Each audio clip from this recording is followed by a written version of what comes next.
चलिए very good morning. इस question पे वापस से हम आते हैं। हमने इस पॉइंट पे अभी अभी फेज क्रॉसओवर फ्रीक्वेंसी निकाल दी है, that is under root of 0.5 है ना। ओमेगा पी से आपने कैलकुलेट करिए अंडर रूट ऑफ 0.5। क्लियर। अब आपको इसमें आपको कमेंट करनी है, कमेंट करना है स्टेबिलिटी के बारे में, जहां पर k की दो वैल्यू है 1.25 और k इक्वल्स टू 2.5।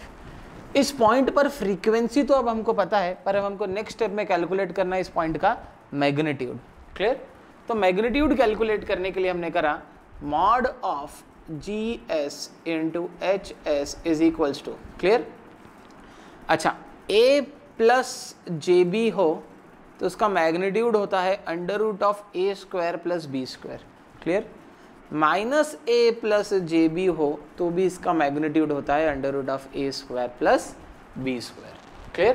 तो हम इसका मैग्नीट्यूड निकालते हैं। S को सबसे पहले j ओमेगा से रिप्लेस कर देते हैं तो हो जाएगा K into, clear, 1 plus j omega upon 0.5 plus j omega into -2 plus का j omega.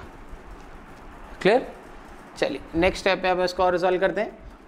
k into under root of A square plus B square 1 plus omega square upon 0.5 under root of 0.5 का square 0.5 का square plus omega square into under root of -2 का square is 4 plus omega square. Clear. किस frequency पर magnitude निकालना चाहते हैं आप? 0.5। Omega PC की वैल्यू कितनी है? 0.5 पर मैग्नीट्यूड निकालना चाहते हैं। ओमेगा की जगह मैंने डाल दिया omega p c is equals to √5, that is omega square is nothing but 0.5।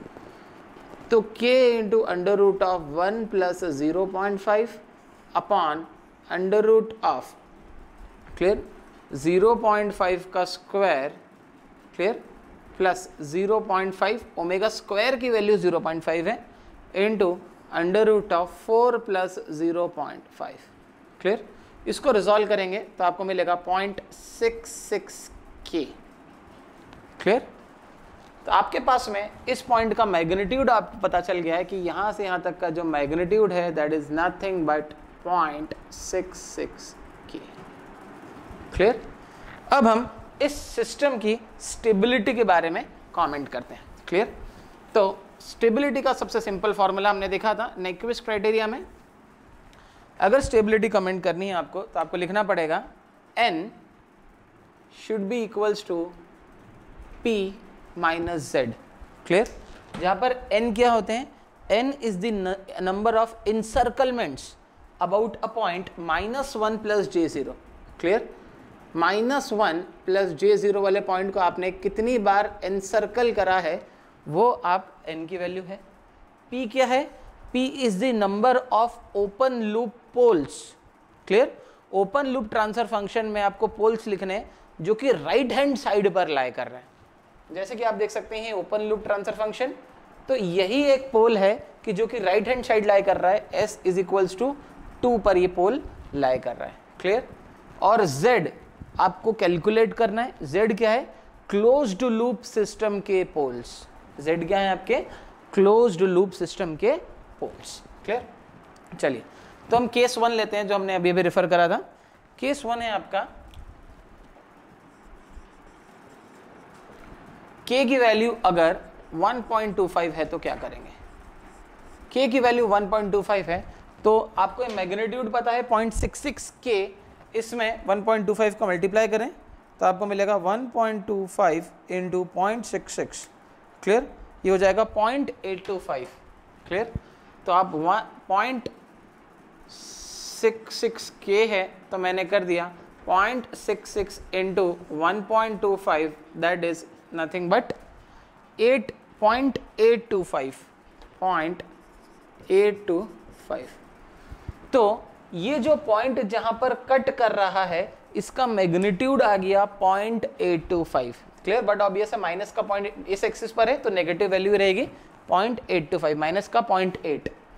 अगर माइनस का 0.8 यहां पर है तो पक्की बात है 1 तो इसके आगे ही होगा, -1, तो माइनस का 1 कहीं यहाँ पर लाई कर रहा है इस समय, -1 प्लस J0 वाला पॉइंट यहाँ पर लाई कर रहा है। क्लियर? अब मुझे फॉर्मूला अप्लाई करना है, तो मैं n की वैल्यू कैलकुलेट करूँगा। n की वैल्यू कैलकुलेट करने के लिए मैंने एक लंबी लाइन ड्रॉ कर दी।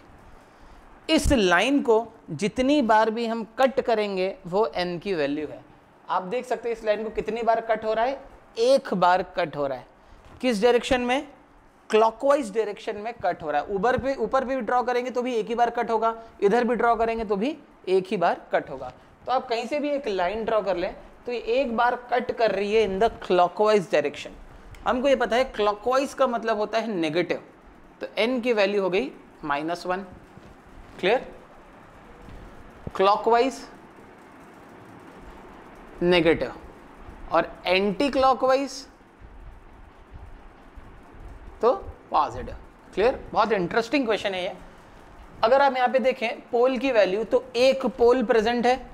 क्लियर? राइट हैंड साइड पे ओपन लूप ट्रांसफर फंक्शन का 1 माइनस z, तो ये z इधर जाए, 1 इधर आएगा तो z की वैल्यू 2।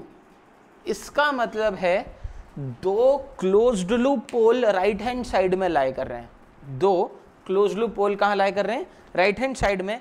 इस वजह से सिस्टम कैसा हो गया है आपका?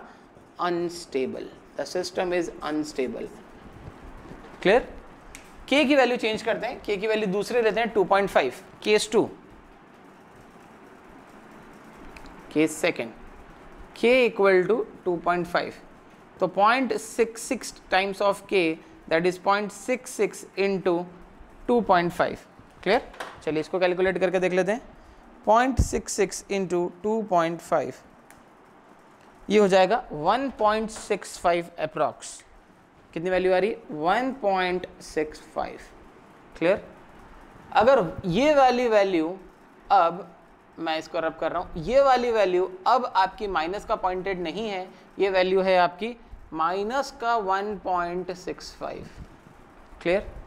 अगर ये वैल्यू माइनस का 1.65 है तो पक्की बात है -1 यहाँ पर आएगा, -1 यहाँ पर कहीं पे आएगा। अब यहाँ से अगर मैं कोई भी एक लाइन ड्रॉ करूँ तो आप देख सकते हैं इस बार लाइन कट तो कर रही है, n की वैल्यू 1 तो है, पर इस बार एंटी क्लॉकवाइज डायरेक्शन में कट कर रही है। यहाँ पर लाइन एंटी क्लॉकवाइज डायरेक्शन में कट कर रही है। एंटी क्लॉकवाइज का मतलब होता है पॉजिटिव। तो यहाँ पर n की वैल्यू अगर मैं वापस से फॉर्मूला लगाऊं, n is equals to p minus z, जहाँ पर n की वैल्यू 1 है, p की वैल्यू यहाँ पर 1 है, p की वैल्यू तो हमेशा 1 है। कौन सा पोल जो n p क्या है? वो पोल जो कि राइट हैंड साइड में लाया कर रहे हैं, ओपन लूप ट्रांसफर फंक्शन के पोल, माइनस z कैलकुलेट करना है। आप देख सकते हैं यहाँ पर z की वैल्यू कितनी आएगी? 0 आएगी। यहाँ पर आपका सिस्टम कैसा है? स्टेबल सिस्टम है। The system is stable. Clear? तो आपका पहला आपका पॉइंट सॉल्व हो गया। The closed loop stability of the system for k equal to 1.25 and k equal to 2.5। Clear? Next है find the limiting value of k for the system stability. Clear? अब हमको ये पता है कि आपकी वैल्यू -1 से तो बड़ी ही होनी चाहिए। हमने अभी निकाला कि अगर आपकी वैल्यू -1 से बड़ी है, हमने अभी कैलकुलेट करा 1.65 पर सिस्टम क्या है? स्टेबल है। तो अगर वैल्यू -1 से बड़ी है तो सिस्टम स्टेबल है। तो लिमिटिंग वैल्यू को रिजॉल्व करने के लिए मैंने लिखा case 0.66 times of k must be greater then और इक्वल टू 1। मिनिमम 1 हो, उस पर सिस्टम कंडीशनली स्टेबल हो जाएगा, और जैसे ही 1 से थोड़ा सा बड़ा हुआ सिस्टम क्या हो जाएगा? स्टेबल। तो k should be greater then और इक्वल टू 1/0.66, और 1/0.66 आप रिजॉल्व करें तो आएगा 1 डिवाइडेड बाय 0.66, ये वैल्यू आएगी आपकी 1.51। तो k should be greater than equal to 1.51। तो 1.51 क्या हो गई? k की लिमिटिंग वैल्यू हो गई। जैसे ही आपने गेन k को 1.51 से कम कर दिया तो सिस्टम अनस्टेबल, और जैसे ही आपने गेन k को 1.51 से बढ़ा दिया तो सिस्टम क्या होगा? स्टेबल। तो k equal to 1.51 is the limiting value of the k। इस तरह से आपकी सेकंड प्रॉब्लम भी सॉल्व हो गई। Thank you.